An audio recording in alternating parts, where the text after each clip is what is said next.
February 24th, 2022. Russia launched a war against Ukrainian territory, which Putin referred to as a military operation. This is a war that is not talked about much right now but continues quietly. Although the war continues silently, the parties keep carrying out ruthless attacks against each other.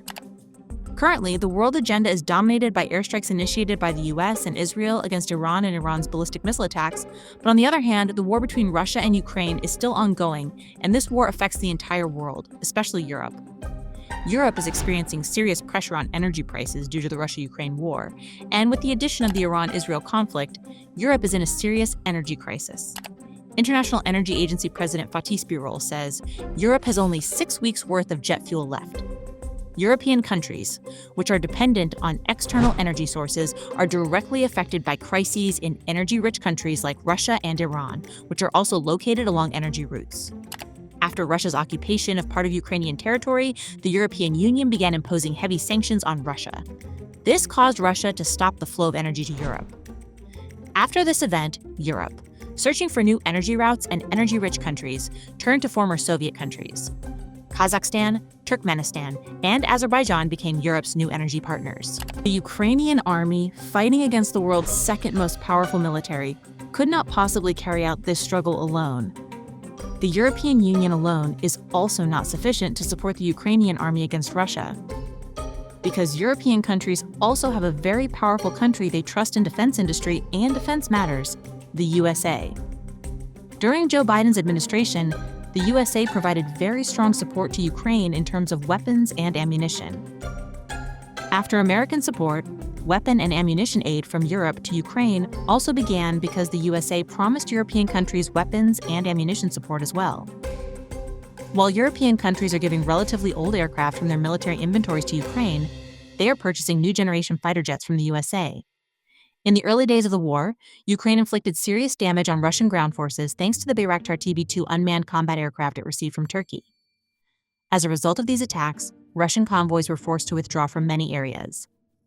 At the beginning of the war, Russia thought it could take over all of Ukraine and end the war victoriously by installing a puppet government in Ukraine, just like in Belarus. In the first year of the war, Ukraine achieved significant successes with external support. Although external support continues, Ukraine has made serious gains, especially in unmanned platforms.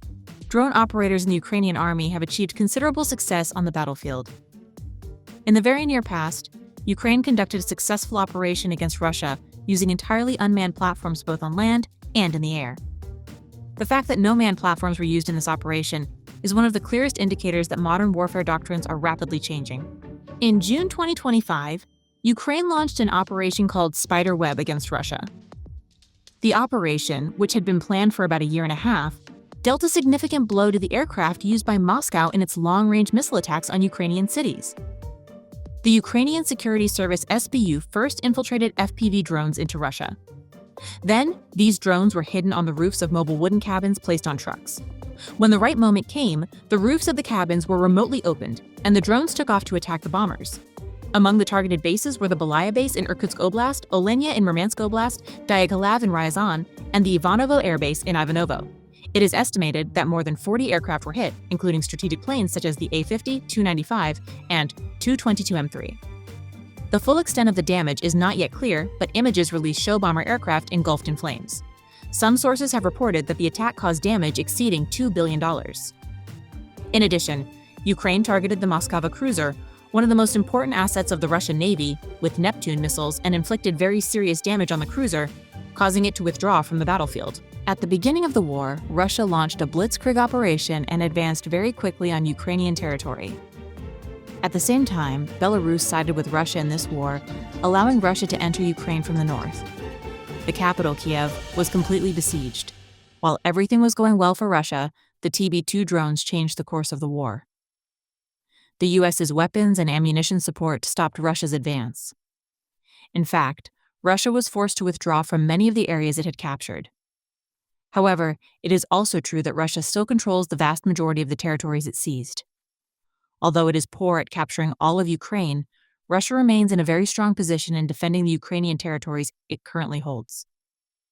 Russia suffered serious blows from Ukraine with US support. In response, Russia changed its battlefield strategy and decided to use one of its greatest assets, ballistic missiles, more intensively. Especially with the Orishnik missiles, it rained death on Ukrainian territory. With the Shahed 136 kamikaze drones obtained from Iran, it produced cost-effective solutions against Ukraine using unmanned platforms. The war continues under the shadow of the Iran-Israel conflict, and it is still unclear when it will end. The leaders of both countries are uncompromising on any issue. On the battlefield, Russia is making some small advances. Crimea, annexed in 2014, and Luhansk, Donetsk, Kharkiv, and Zaporizhia, occupied in 2022 and still under occupation. Although these territories are officially Ukrainian land, they are currently de facto under Russian occupation, and their future remains uncertain.